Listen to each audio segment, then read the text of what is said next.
Welcome to the 2% Club, where we talk all things work, wealth, and wellness, with the founders, funders, and forward thinkers rewriting old playbooks with intention. I'm your host, Rachel Hirsch, venture investor, wellness operator, and founder of Wellness Growth Ventures. Each week, we dive into bold conversations about scaling companies, building wealth, investing wisely, and staying mostly sane while doing it. Welcome back to the 2% Club podcast, where we talk all things work, wealth, and wellness. I'm your host, Rachel Hirsch, and today we have the great honor of having Dr. Ryan Greene on. Hi, Hello. Dr. Ryan. Good to be here. Does anyone else call you Dr. Ryan? All the time. Oh, really? Yeah, all the time. Okay, when we first met, you just introduced yourself as Ryan, but Yes. everyone around you was calling you Dr. Greene, and I was like, oh shit, what do I call him? Yeah, it's a good question. I don't really. Sometimes I was supposed to go back to my 20th high school reunion last weekend, and I wasn't able to make it, sadly, because I had a list of people that I really wanted to show up for. Yeah, this kid who was in choir and soccer, like, Oh my God, I would have died to know baby Dr. Greene. Yeah, he blossomed. But I thought about, like, would it be a douchey move to write doctor on my little name tag just so like people? Oh my God. No, I would have loved every inch of that. Yeah. So anyway, you can call me whatever you want. Every time I write an email to you, now I'm really glad this is out in the open. I'm like, Dr. Greene, Ryan, No, Doctor. So at this point, Ryan's fine. Okay, great. Yeah. Thank you so much. Yeah. Okay, so will you give us a little bit of background for those of you people that don't know who you are? Yeah. So, Dr. Greene, Dr. Ryan, however you want to refer to me. I'm the co-founder and medical director of Monarch Clubs, which is a innovative one-stop shop health and wellness concept that I helped create along with my business partners. We launched in January of 2020, and we take a novel approach because, my motivation for the concept came from when I was leaving the traditional hospital space, did a surgical residency, did a fellowship in in sports and hand research at Mayo Clinic, and then just really felt disincentivized because I really wasn't making people better. Like, I could fix a problem, and that's the beauty of like sewing people up and hammering them back together, but you're really not fixing anything. And so the question to me was, how do I actually help people in the biggest way, meaning not only themselves, but also, from a community standpoint. Right. And I was looking at professional athletes and was amazed at like how much money was being spent on recovery and cryo and all this other stuff. Aspirational. Yeah. But what I realized was like, okay, these guys who we look up to as like peak performers of the human capacity. Yeah. They have teams that basically tell them what to do and when to do it. I am extremely motivated, and I was only doing 50% of that. Eating clean, was on my way to stop drinking. I was exercising regularly, like focusing on sleep, wearing a Whoop band. But I was like, man, if these guys pay people millions of dollars a year, how am I, or how is anyone going to have any shot at being the best version of themselves, whatever that is, unless they have a team that's helping them? And so then one weekend, if you've never been to Mayo Clinic, it's not in Minneapolis. It's an hour and a half south. It's in the middle of nowhere. There's no lakes. Like, there's literally nothing to do. I like that you have to caveat there are no lakes. This that is is the only so county, Midwest. It's the only county in Minnesota that does not have a lake. No taken. So I was extremely bored and extremely alone, and so I just went to Mall of America. And when I was there, just everything hit. I had nothing else to do. So I went to Mall of America, and I was like, oh, my God, I get it. Like, people will drive and stay for days because everything they could possibly want is right here. So anyway, that started the momentum to create this one-stop shop. I health didn't know concept. all of this. I love this. Yeah, I actually called it Health Farm initially when I pitched it, because Mayo has kind of like a Y Combinator, health startup concept. Yeah, I mean, it's really for them to like take ideas from people that work for them and then capitalize off of them and say, not to be a cynic or anything. No, it is what it is. And I pitched it, and they really enjoyed it. They're just like, there's nothing proprietary about prevention. Yeah. So like, it's a great idea, but it's, this is not the space for it. Around that same time, I was introduced to my business partners who are in hospitality, and they just happen to be very fitness focused. And they were thinking about creating they were trying to be like, what would the Nobu equivalent of like a training club look like? It's Monarch. exclusive. Yeah. What do you Well, mean, Monarch? Yeah. Well, and so now we created it, but I was like, guys, we don't need another training studio. There's a trillion. And my point was like, if you look at the data, there's more exercise modalities, there's more technology than ever. And our life expectancy, not even including health span, quality of life, is getting shorter. So clearly it's not working. Like the exercise alone is not it.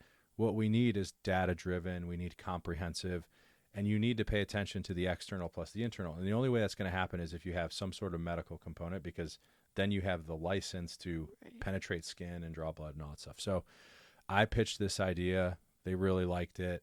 And, away we go. What we didn't know is that opening in January of 2020, 2 months later, the world shut down. And I sat there and I was like, oh my God, I think we're fine. Because I was like, I made sure we were classified as a medical establishment, got it, certified with City of West Hollywood. So when the health department eventually came, which they did on multiple occasions, I just showed them our certification and plans. I was like, I don't know what you want me to say. Dr. Ryan name tag. Yeah. I was like, we're considered essential, right? Like, look at the rules. And they're like, well, this doesn't look like, a medical office. I was like, I apologize, but like, why does a medical office have to look a certain way? Right. Like that's part of the problem. Yeah. Eventually they went away.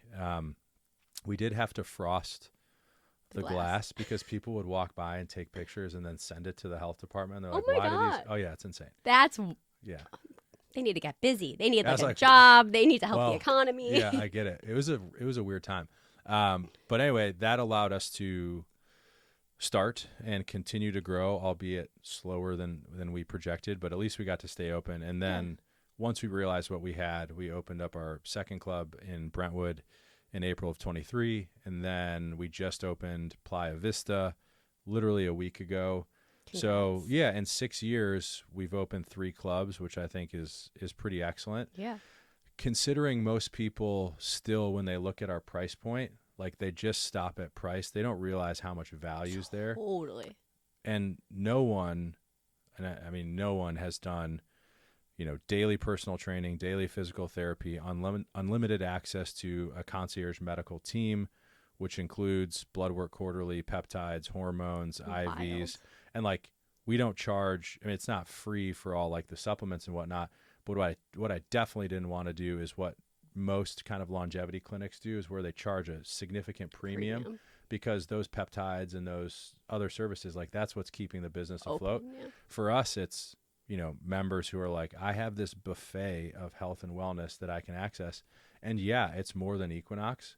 But if you think about it, and we did, most people are spending in various different buckets. So it's not like they're not investing in themselves. It's just not coordinated, and you're operating in different sides. Yeah. And so, again, what I realized was like, if I can just create a space where a human being can walk in there and know, like, they have all these critical components, they will get better.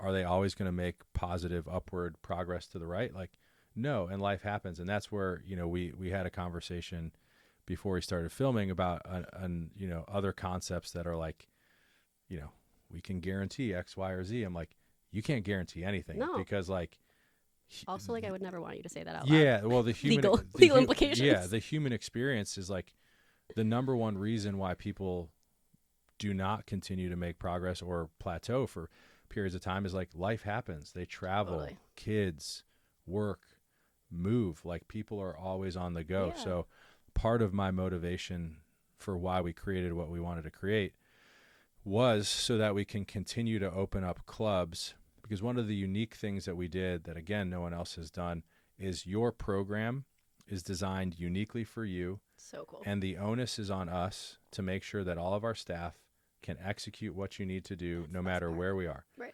Because your health promotion should not be limited by geography. And that, like, boils my blood, because people are like, oh, I've got a trainer. But then, like, I'm like, well, is the trainer coming with you? Like, what do you do when are you doing virtual, whatever that is? And so I think for us, the easiest thing that we could do was say, hey, like, we don't want to be 100,000 square feet, 200,000 square feet, like these legacy concepts. Like, we'll be small, we'll be nimble, we'll be effective. I love this. Yeah. And especially right now, like, there is a ton of opportunity in commercial real estate Oh, yeah. for 8 to 10,000 square feet. There's vacancies This is the everywhere. Drive time. down Sunset Boulevard, Yeah. like it's a ghost town. And that's happening And elsewhere. I need commercial real estate. I mean, people are still slowly coming back to Totally. the office. Totally. So we think we're in a pretty good position. And, frankly, especially with our current political administration, like we've got at least a couple years plus of momentum where people are like, make America healthy again. Like I align with no political ideology, but like I do. Safe. Well, yeah. It's interesting because and we may get into it later, but we've been thinking about like, what are other ways you can incentivize someone to continue with a health program, right? Okay, wait, before we get into that, Sure. I just wanted to, because I do want to get into that. I want to tell you my random anecdote story of how we actually know each other. Yeah. So I write a Substack every Sunday, and it's like just all things wellness. It's supposed to be from like the consumer and the investor perspective. And I started writing about, you don't know this is like my favorite part of telling you this right now. I started writing about Monarch like multiple times and like at the bottom one time I signed it off like aspirationally, if anyone sees this, like, can I get a membership? Like so many times I wrote things like that, and I wrote all about how Monarch is the new Soho house over and over, and people would reach out. The person who actually eventually connected us, she read it and she reached out because she was like, you're obsessed. Like, you need to meet Dr. Ryan. That's so funny. Then there were like all these different people that eventually wanted to connect us. And here we are, post-investment. It's just like the world is quite small, but I don't think you knew that backstory, and I had to tell you. Was it Ariel? Yeah. Well, she was the first person to it, but Allie Karsh was like another person. Shout out to her. Yeah. I think you know her husband. Maybe. Okay. But so many different people were like, I can introduce you if you're like so really funny. in the market for this. So here we are. Okay, but could we dig into incentives in the wellness space? Yeah. And again, like phase one for us is going to continue to be 4-wall build out, because I do believe people need places to go. I think humans need humans. Yep. I never thought this, movement of mirror or things like that was going to be helpful. Like during the pandemic, obviously it seemed great, but clearly on the back end, hindsight's 2020, not a great investment. And I think part of what has made us successful is connection, community, the fact that we cap our membership depending on the actual footprint, anywhere from 200 to 300, 350 members. That's super important. So we're going to continue to grow that. But the incentive part's interesting, which is like, if you're investing or putting effort into your health, there's no reward, zero. Yeah. Your healthcare insurance cost is going to go up every single year. I've told you about this. 25 to 26 is the highest rate increase in U.S. history. It's massive. And I have members who I've been talking about this idea with, who work in corporate wellness and benefits. And that's the other part, is like every year it's a negotiation, and it is like, Yeah. it is nasty, and like no one wants to give ground, but you have to do it every single year. There are literally companies that are of decent size to large size that are considering just saying, we're going to pay the penalty for not providing benefits, and then we'll see what happens. Like, I don't know that that's wrong. yeah, but like, will their employees stay? I have no idea. But like, even the thought exists, which is a little bit concerning. So my other thought was like, okay, we're collecting all this data. I know how much you move. I know your body composition. I know your metabolic disease risk. I know all these, markers associated with health risk or health promotion. Why not kind of create our own insurance product? I love this. Right. Because like everyone complains about like, why won't my insurance cover this, or this? Why am I still paying $1,000 for my MRI that my insurance covers? Yeah. Yeah. There's like, I got a bill from a member from Quest, like our traditional blood work.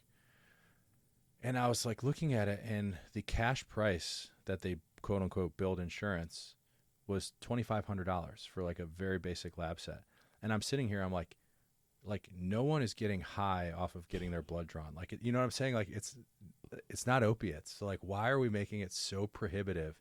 And then you dive deeper and you challenge it, and they're like, well, like a lot of these blood tests are considered preventative, or, they're not disease oriented. Like, you literally have to take 3 to 4 steps just to get to the point where the insurance company will reconsider. It's wild. It's insane.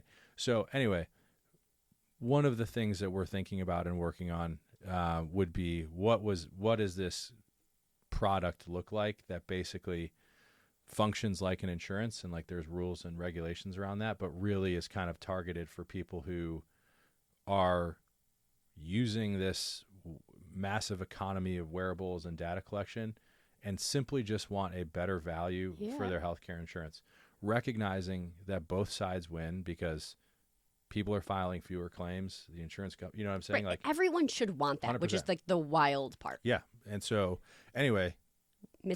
that'll Mr. come at Beast some point. is starting a bank, and you're going to start an insurance company, and I'm so here for both. Keep Yeah, going. I mean, really, like if anyone's listening who's just like sitting on a ton of money is like, hey, we'll underwrite, like let me 10 know. out of 10 recommend Dr. Yeah, Greene. well, it's because it's like, without going off on a tangent, there are these health equity programs which are essentially siloed under 501c3 religion regulations, and it's basically an endowment where you just put money in and you all share costs. I told you, I keep hearing about these. They're like amazing. So many people 100%. are moving to that, which is why when you said Very transparent. that companies are potentially not going to offer insurance, when I do the math each year, I don't want to opt into the insurance. Like it is not, from a cost perspective, beneficial. And maybe in the God forbid years in which you can't predict, but thankfully I'm a pretty healthy person, and so I opt into this. Yeah, I think there's ways to do it where you can essentially have what's like considered a catastrophic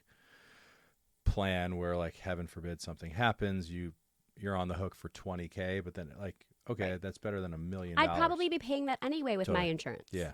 So we've got a lot of areas that we can move into, and as I've shared with you in our numerous conversations, like the beauty of the Monarch system is it's medically directed, which means we can pretty much open any door that we want because all you need is some sort of like physician note that says so-and-so needs this, and like the door opens, which is different than the legacy brands because now they're trying to figure out, okay, like we're really good at this like fitness and massive, concept where there's so much, which by the way, and I was thinking, because I was a Lifetime Fitness member my entire life in the suburbs of Chicago where you grew up, which you're a little older than me, so Lifetime may not have existed. All right, savage. Also not true. Lifetime may not have existed back then. I heard a quote from the Founders podcast where it's an old phrase, which is essentially you can pick out a novice in the crowd because they're just trying to do too many things. There's too many ingredients, too much explanation. Yeah. Like they're just doing too much. Where a true master in anything has figured out how to be as efficient as possible to get to their end goal with the fewest moves possible. Yeah. So when I see these like big box gyms where they have like an Eli's Cheesecake Factory menu worth of like things that you can do, I'm just like, it's too confusing. Like you really need like everything that's come out of your mouth today thus far is so Midwest, and I'm so here for it. Yeah, thank you. But so I think for us, the horizon is broad, and we're only 6 years in, so people are still trying to figure out that their health is the greatest investment they could ever possibly invest in. The question is like, are you willing to do it, and can you get over that psychological hurdle, which is like, I can't believe I'm spending $1,000 a month on fitness and whatnot, but Soho House, easy to spend. SVB, easy to spend. Well, but that's what's so crazy to me. For those of you that don't know, that's San Vicente Bungalows. Yeah. Like, I think I can do this one. Yeah. But for those of you that aren't in LA, it's just another private member club. But what's so interesting to me is that it's just all psychology. Totally. And I think there's such a community aspect that at some point you will be you are, in my eyes, the equivalent of Soho House already from that perspective. Yeah. Like, all of your members, all of that, like that is the equivalent, but it's just how to get people over that hump. And I think I was curious, are your demographics of a certain age because of that? Yeah, so we're late 20s, early 30s is kind of the lowest that I would say is pretty consistent through mid to late 60s. Like that's the majority of people. Pretty broad. I'd say within that, most people are 40s to late 50s just because you're established. Right. You have the means to, pay for what we're offering. But we're seeing younger and younger members come in. I don't know if it's like the Huberman effect or the Peter Attia effect, but we're starting to see younger, guys and girls in venture capital, private equity, like they're Right. making some money, and they've also been listening to this movement for the last few years, and they're like, okay, I want peptides and I want all Well, this so stuff. that's what's interesting to me. So even if I take out like the third spaces like Soho House or Yeah. wherever you belong, my membership to my whatever studio is, call it $300 Yeah. a month. My facials, which I know aren't a part of it, but like I would consider it the same zone, are however much. My How much would that be? Dr. Greene, Yeah. my Transparency. IV, transparency important, my IVs, Yeah. like the peptides, all of that. And like when I'm thinking about what I want to prioritize and what I want to cut away, like there's a lot of value in your, Tons. I think it's just that it's one price that's the hard part, but it's like, it's the Walmart from a pricing perspective. Yeah, no, for sure. Like when we looked at it, we said, what does Equinox cost? What does Lifetime cost? What's a personal trainer cost? What is MyoDetox is a great brand in the physical therapy space. Totally. What are they charging? Because they have 20 something locations, so they're clearly resonating with team. people. Scott's great. Vinny's great. The big one I think is the concierge medicine, because most people don't think about it, but the days of like your family practice person that you see for 20 years being associated with an insurance company are basically dead. 100%. They're all going concierge because the reimbursement and just doesn't make sense. So, you're looking $500 to $1,000 a month for medical, especially in, again, like these are major cities. Like back where we grew up, it's probably the No, my economics aren't there. parents, they do concierge. I mean, granted, different Yeah. generation, different demographic, but since forever, even my sister, my dad would be your number one supporter. You need Amazing. to open in Chicago. Yeah, we're working on it. As much as I don't want to go back to the Midwest, I recognize Winters are just cold. they're terrible. But yeah, like you're looking $500 to $1,000 a month for medical trainers. Most people have them, 150 to 200. Equinox, all those other, memberships to do sauna, cold, all that kind of stuff. Yeah. We've packed it all in. Like it's a steal if you're a member at the club and you actually use it. If you don't use it, then yeah, it's just one more, expensive thing. But most of our members are using it. Yeah, even if you take out all of the extras, just the personal training, even if you took out the medical, if you use that enough, it's probably still worth 100%, yeah. Like Can we talk about though your favorite, like, what are your thoughts on red light therapy? Is cold plunge necessary? Cold plunge for women, I have like a whole perspective on this. Like, can we go through all of your offerings and prioritize them, and then the ones you don't offer, and maybe like touch on why? So I think for me, the foundation of what we do 100% relies on the fact that health and attaining or achieving a high quality health experience is all about compounding. So what are you going to do every single day or almost every day for the rest of your life? That's an area that I think is lost currently because of the infinite number of different things that people are being pitched that are going to save their life, promote longevity. Right. So when I was thinking about what could we create, I essentially said, there are basically 5 things that people need every single day. You need to sleep, you need to eat, you need to hydrate, you need to move your body, and you need to connect with other human beings. That's pretty much it. I love that 5th one. That's pretty much it. No one, like, being by yourself is terrible. It's a huge detriment to your health. The medical side, all that kind of cool stuff that we do is just leveraging technology that we have now. But if you think historically, and I use this analogy a lot, like we didn't know what a germ was until the 1600s. We didn't know that oxygen existed till the 1700s. So like clearly human beings have been doing fine without this knowledge of like, what's my ApoB? What's my A1C? What's my testosterone? So like when we're looking at what do we offer, one, we want it to be as simple as possible. What can you come and do every single day and you don't have to think about it, you just do it. Some of those things, obviously, like we're not, monitoring your sleep or directly, but like some things you have to do on your own. When it comes to like recovery technology, we just looked at the data and we're like, the biggest benefit is literally just from contrast, meaning you're either really hot or you're really cold. And part of that is because the human body gets stronger, grows, not just muscle mass, but like strength in terms of resilience, secondary to stress. It's called hormesis. it's the principle of homeopathic medicine and basically all other forms of medicine, which is like your body gets better when you stress it. But it needs to be an appropriate amount of stress, right? You can do too much of anything, you can do too little. So putting yourself in a warm environment like a sauna elicits all sorts of physiologic benefits. Then exposing yourself to a colder environment, all sorts of benefits. It doesn't have to be cryotherapy. It could simply just be cold water. And like if you look at Scandinavian cultures, they've been sitting in warm environments and then jumping in a cold lake. Like it's not that complex. So that's why we include contrast therapy. Beyond that, from a recovery modality standpoint, like there are benefits to red light. There's benefits to hyperbaric. Like our Brentwood Club has a hyperbaric chamber. Playa Vista will. West Hollywood's just too small, like from a space standpoint. But the unfortunate part with a lot of these modalities is like you literally need to do them every single day to find benefit long term. And sitting in a hyperbaric chamber for 60 to 90 minutes, 2 to 3 times a week, like the data behind its its efficacy is robust, but most of these people that are finding benefit, they don't see it for like 60 sessions. It's like, who's going to do that? Yeah. Because I can tell you unequivocally when our members are coming in, they basically have 60 to 90 minutes that they've carved out for themselves. Like they're not sitting there for 2 to 3 hours. Right. So, you know, we're not going to get lost in the weeds of like what's the new technology.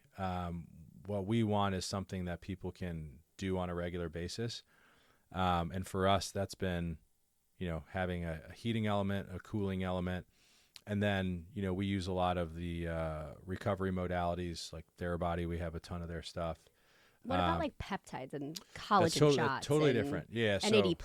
So that's more on the medical side. So when you get into the medical space, again, a lot of potential opportunity. The question is consistency and compliance over time. Totally. We have missed the mark on growth hormone. We've missed the mark on testosterone. As you mentioned, for women, we really steered people in a bad direction in terms of bioidentical hormone replacement that we're still kind of clawing our way back from. So, you know, when we're looking at blood tests, which we do every quarter, as long as, you know, again, people come in, which they typically do, because once they realize, like, seeing your like cholesterol and your insulin resistance markers and your testosterone, like most of our people, when they see that, they're like, oh shit, I'm not as good as I thought I was. And now they're super motivated to get better. But, you know, for us, like growth hormone's incredibly important for aging and resilience. Like it's literally, it might be the only hormone receptor on every single cell in the body. Some people call it the God particle because it's essentially this like fountain of youth. But you need to do it appropriately. You need to understand like where your levels are, because if you do too much of anything, again, it could be a problem.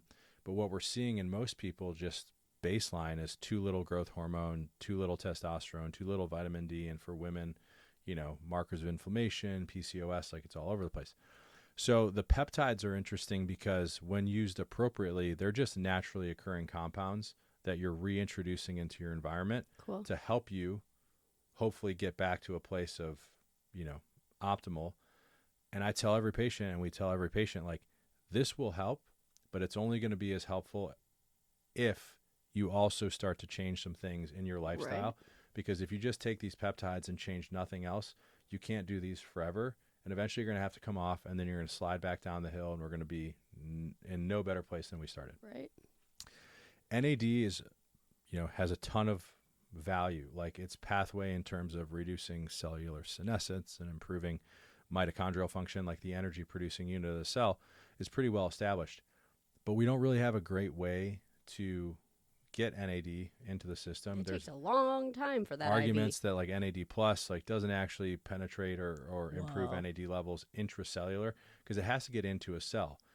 It's uncomfortable. It takes a lot of time. It's expensive. So now you have some new products that are coming out. But like some are available in California, some aren't available in California. Right. And then you have these precursor molecules like nicotinamide riboside and NMN, which is like True Niagen and a bunch of these other products that in theory, like it's a precursor to NAD. So you should take it and then how it's formulated. It should get into a cell and then it should get converted into NAD, but there's like 4 or 5 shoulds that have to happen before it's like effective. So again, like when we're talking about these new things that people hear on the internet all the time, I'm like, I'm willing to try it as long as there's reasonable evidence and it doesn't harm you. And also, like, we're not going to do this. I'm not going to make you pay for whatever unless you know exactly what is necessary for this to be beneficial. And like, we have people asking us about NAD all the time. And I tell them, I'm like, I'll do it. We have it. We can administer it. But this is the only way that it's going to be effective. And if you are not signing up for that, I am not just going to take your money because it's like, wildly unethical. And unfortunately, that's not how a lot of these places operate. They'll just tell you, get 1,000 milligrams of NAD, pay us $1,000, you're going to feel great. I think that's something I write about a lot, is this proliferation of wellness is so great on so many levels.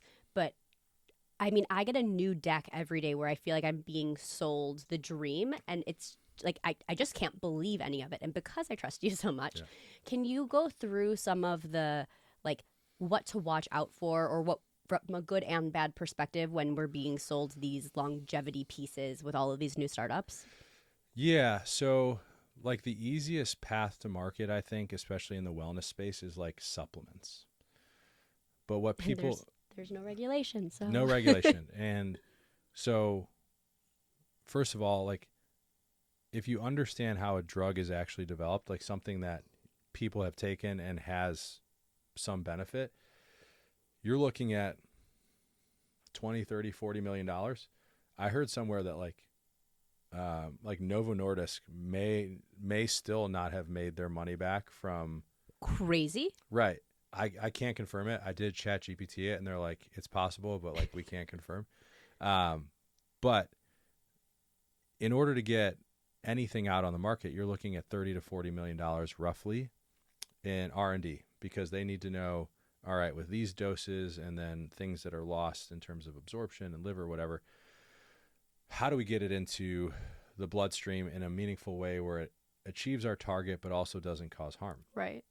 No supplement company is spending $30 to $40 million on R&D because, one, they don't have to, and truthfully, like, they probably don't have the money. They wouldn't exist. The consumer doesn't even care enough. Yeah, I would be super cautious when it comes to anything in the supplement space, just because, you know, the intricacy of the human body in terms of like what you put in versus what actually gets in is so variable. Like, we essentially should be treating health as an N of 1, meaning like everyone's going to have a different outcome, because, you know, you may have taken an overnight flight from London. We're recording this podcast.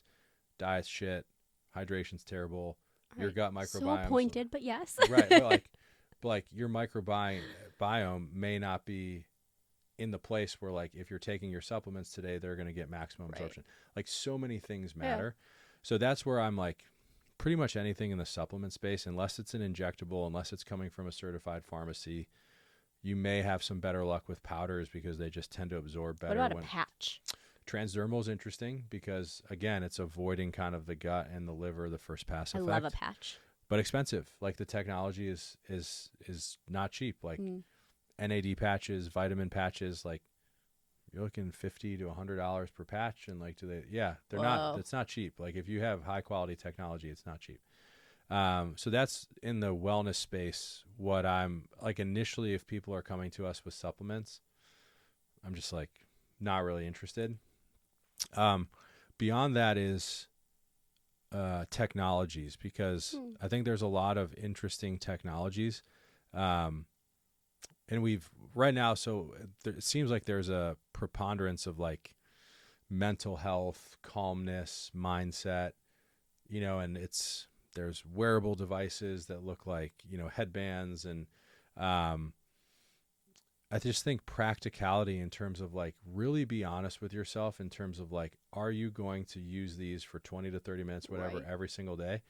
Otherwise, it's just like everything else. You spend a lot of money and it sits in a drawer. Totally. Like, the one device that I use every single day, and that's pretty much it from a device standpoint, is my Theragun.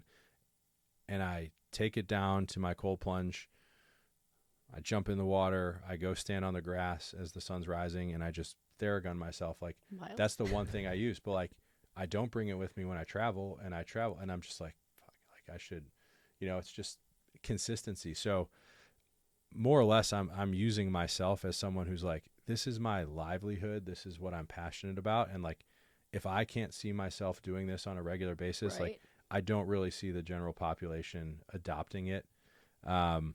So yeah, from a technology standpoint, we're really minimalistic in terms of what we're going to use, just because I think it's hard. Do your members get to send in like their Whoop, their Aura Ring, all of that kind of data? Or Yeah, so that's the other interesting space that we're innovating is the tech, right? So Superpower has made a bunch of waves as of late. What we wanted to and are now trialing in Playa Vista is like literally an integrated wellness app that does everything that we needed to do. So in West Hollywood and Brentwood, we're basically operating 4 systems just to execute day to day. Billing, scheduling, training, medical, and then like labs and whatnot. Nothing communicates. So if you have wearables, most of these platforms what do you guys use at your yoga studio? Mind Body? no, Okay. but All good. You don't different have to- conversation for a different day. Yeah, but either way, like those entities, which are traditionally the major operating system, like they're not going to be integrating all this other stuff. So yes, we use that information, but right now it's still pretty like prehistoric in terms of like you're looking at screens or people are sending you PDFs. So we saw that as an opportunity. So we're beta testing this app that we've co-developed, which essentially is kind of like an end-to-end product. So it's billing, scheduling, major business operations, has integrations with every wearable that exists. And if we doesn't have it, but then you can also like drag and drop labs. So like if you have them in a folder, like you can put them in there, it'll pull out all the data. Sick. I know it's taken us a year and a half.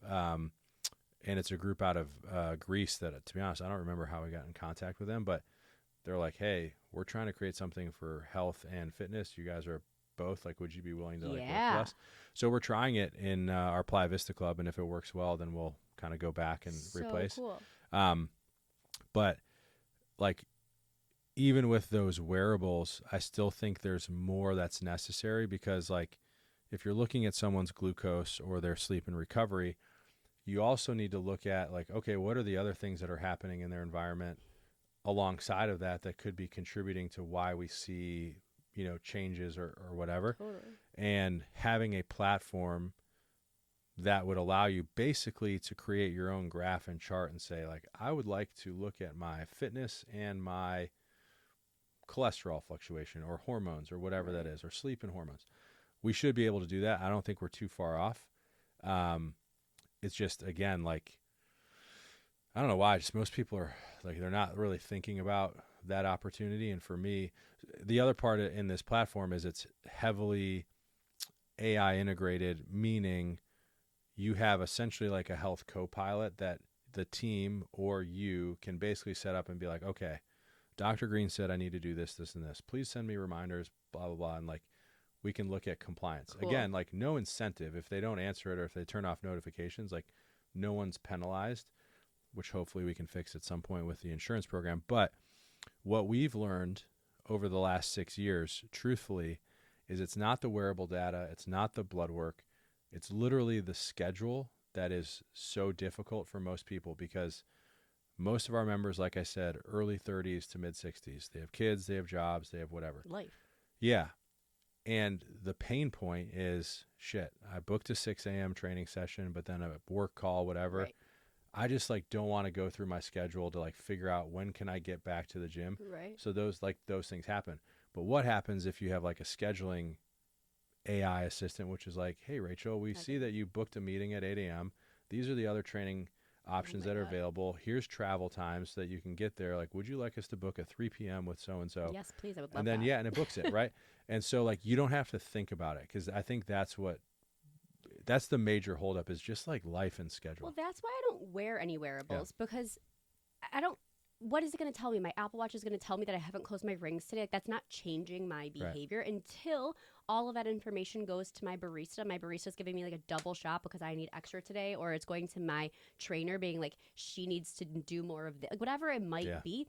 It's just not motivating enough for me to want to know all this data. It's just going to give me anxiety. It doesn't give me an answer or a way to be better. Yeah, I have very few people that wear those devices that actually find a lot of meaningful value.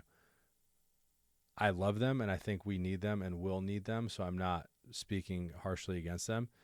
But like, I had one patient this morning who's like, if you looked at what they do, you'd be like, that person's a maniac. But for this person, literally an hour extra sleep like changed everything in terms of metabolic health. And we were just looking at it, we're like, all right, like, you're super consistent, but maybe we make a little bit more, and all of a sudden it changes. But for most people, like, there's way too much variability. Some nights they're sleeping at this point, it's all sorts of stuff. So yeah, I think the technology is needed. I just don't think we have a meaningful way to use it quite yet. Yeah, I'm with you there. Okay, I want to be mindful of time. Sure. Is there anything like women's health, hormones, menopause related that you are like itching to share? Yeah. We created within our ecosystem kind of like I don't know if you want to call it like a perimenopause, menopause program, hormone optimization. The biggest thing that we're doing is strength training. Like, I'm going through this certified longevity physician program. So like, there's a group of people that are trying to establish like the standard for, if you are a longevity physician, what credentials do you have behind your name? So I'm fortunate. I got into cohort 1. There's 20 people from all over the world. It's amazing. Who are even the doctors that get to decide all of that? Yeah, so it's this guy named David Liu, who's just he's been super successful. I believe he's a cardiologist or cardiothoracic surgeon who's just had this longevity interest group that's grown on WhatsApp to like tens of thousands of physicians. Oh, wow. And then he and a bunch of other people were motivated to like create a curriculum. So yeah, they're kind of like the leaders in the field, and I've been following them and participating. My point in saying that is, like, every educational module that we have, exercise is the most important thing that anyone can do. Maintaining muscle mass is the most important thing anyone can do. Maintaining strength, incredibly important. And muscle mass and strength are correlated, but they don't have to be one-to-one. Like, you don't need to be massive to be strong. You need to train yourself so that you can generate more force with the muscle that you have. You and I are wildly different sizes, but from a strength standpoint, like, pound for pound, we could be equally as strong. Yeah. I know, right? So I made up for some of my blunders. Yeah, thank you so much. And it's just really hard, it seems, for women to understand that, because they assume strength and muscle mass means bulk and, like, less feminine flow, length, curve, tone, whatever term you want to use. And I'm just telling people, because we also have women who are on the other side of menopause that are now coming back and being like, shit, I'm osteopenic, I'm osteoporotic. What do I do? And I'm like, you need to lift weights. And your days of just being like, I'm Pilates only, I'm yoga only, like, you don't have to stop doing them. It's just, you also need to lift weights. Right. And you need to lift weights in a way that is progressively building strength. So like Pilates, even a reformer, isn't strength. Like, you need traditional weights. Yes. You need to be lifting and introducing stresses to your skeletal muscle that are going to exceed what happens in Pilates. Pilates is still great for core strength, also extremely important, but you're not going to get that strength adaptation from Pilates. Got it. Also, you need to optimize your hormone health. Testosterone is not just muscle, it's partially lean mass, but it's also significantly mood and mental state. Lower levels of testosterone, which will happen to both men and women, extremely high incidence of depression. So part of the reason, like, quote unquote, old people are just like, is because their testosterone levels I heard that some women are getting these like pellets of testosterone in their bums. Yeah, you can. Yeah, so pellets, just a way to have like continuous exposure to testosterone. So you don't have to do creams, you don't have to do injections. It's just like you put it in and it goes. Sometimes people's levels go really high and there's like nothing you can do because the pellets are in. But monitoring testosterone and estrogen, growth hormone, as I mentioned before, is extremely important to allow your body to continue to function at its highest possible level. And you can track all that being a Monarch member. Blood work, all that kind of stuff. Great, we love. I know, it's amazing. So, it's not that hard. Part of what's going to have to shift over the next few decades is this idea that you can do pieces of something and you don't have to do the entire thing in order for you to get to where you want to go. That's not how the human body works. Like, no piece of you takes a day off or is not communicating with another part. Right. Like, everything has to happen consistently in order for this system to work very well. Okay. I'm going to end with like two really quick questions. Cool. But can we go over a few of the different places that Monarch is opening soon? Because it's beyond just LA and I want people to know. Yeah. So we just opened Playa Vista, which is great. South Beach, Miami, we announced should be open roughly 9 months from now. So kind of like mid 26. Yeah. Pasadena is about to start construction, so that should be open 10 to 12 months. Scottsdale and Boston, and then back to Miami. So that one's we talked about as kind of like a longer term project, but it'll happen. So if you live in any of those cities, within the next 2 to 3 years, join the wait list. We'll be there. And then there's plenty of other markets. Obviously, like we could do so many more in LA, Orange County, San Francisco. That's the beauty of what we've learned here is like, West Hollywood and Brentwood are 5 miles apart. Like, no one's going 5 miles. Like, it's just, that's a barrier. Welcome to LA. Yeah. And then same thing with Brentwood and Playa Vista. So you extrapolate that to South Florida and New York and Chicago and Dallas. And, there's plenty of places where you can pop up a Monarch. So we have no plans on stopping, which is great. It's just, finding the right markets at the right time. So, yeah. Favorite wellness trend right now? I'm not a big trend guy. So can we try something What's your one thing wellness-wise you cannot live without? Which was really the next question, but we'll skip the other one because of the trends. Yeah, I just watched that Victoria. I'm gonna tell you why.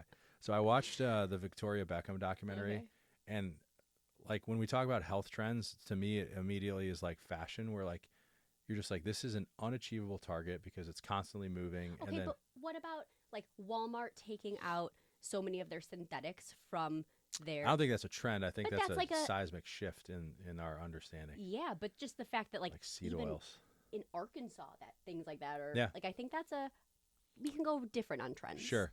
We can go rogue. You know what? Like, I think I mentioned it. I just bought a very nice like water filtration system, Rora, and I got the sponsored. But if you want to sponsor, feel free. It's great. I'm very excited about it, and I also got their filtered shower head because, what I've noticed, like, again, it's like the simple things that you do every day. So like I'm focused on hydrating and trying to get good sleep and moving my body and eating clean. But then you realize like we're also showering once, maybe twice a day, and like the water quality and all that stuff in there is like, the skin has a microbiome, and then the products that we're using, like I've noticed I have some like redness and irritation around my elbows. I'm like, it's probably the body wash that I'm using because I'm scrubbing it there 2 to 3 times a day. So like now I'm gonna have to think about. Can we talk about the fact that you shower 2 to 3 times a day? Yeah, I sweat a ton. Like, so I need to rinse off. But anyway, like water and environmental health, I guess, is something that I'm super interested in right now, just because I'm starting to see more and more people with issues with mold. Oh, yeah, and we had a whole episode on mold. Yeah, and so that's an interesting thing for me because I'm like, damn, like it's just one, people can be doing everything right, and then they go home and their environment is just they don't even realize. toxic, right? So it's exciting to see kind of the movement there, and whether it's like, Carl and like Good Home and like all these like testing things that are becoming available. But the water is a big one. Like, I do not drink tap water, especially out here. It's such a pain in the ass to like constantly have to go and buy more bottles of water. It's expensive. Right. And so I'm super excited for this filter just because. We'll link it in the comments. Rora, Can't wait. What's something you have to do every day? I have routines. So like no matter what, I get up around 5:15, 5:30. I make a liter of water, sea salt, MCT oil, functional mushrooms, not the psychedelic ones, which I also love. Not every day. And then getting outside and just like having my morning routine and my evening routine. So in the morning, I'm fortunate. The place I live has an in-ground pool that's not heated. So like it's always like 50-ish degrees, especially in Santa Monica. So I just go down, jump in, and then I just go stand on the ground. And like that is my morning routine, non-negotiable, always going to do it. And then in the evening, really taking time to kind of like calm down versus just like go until 10 o'clock and then go crash. So I've started saunaing at night just to kind of like meditate. And then I drive home reading every night versus looking at my phone. So it's more routine based than anything else and just non-negotiable. I've started to notice I have a real bad habit. I think it's just fatigue on the weekends, falling asleep on the couch just because I'm like, oh, I'm so tired, and I can have a nice meal and then turn on a documentary, and next thing I know, it's 3 a.m. And then on Monday morning, I'm like, I should not have done that. So I'm working on fixing that. That's so real. But my anecdote to that is when I moved, I lived in New York for a really long time. So I lived in a studio apartment for a really long time. When I moved to Chicago in my first 1-bedroom, I slept on the couch consistently because who decides and how do you know when to move from the couch to your bed? Like, I need a hard and fast rule on that because sometimes falling asleep on the couch is like, I think it's just like, if you look at your sleep quality, I would venture to guess that it's probably not the best when you're sleeping on the couch. Fair. And I only say that because I notice like I'll wake up like every hour and a half or so and be like, fuck, I should get into bed. but doesn't. But I don't. Yeah. I'm just like, but I'm so comfortable here. So I'm just going to go back. Okay. Yeah. I'll take that. Yeah. We'll end there. But I want to do a second one Yeah. once all of these other ones are open. Cool. So we can talk about like the travel data and how people use multiple locations. Yes. And I want to dig more into women's health if that's okay. 100%. Thank you for doing this. This was so fun. We are going to do a lot of these. I'm very excited. Cannot wait. I'm stoked. Thank you, Dr. Ryan. You're welcome.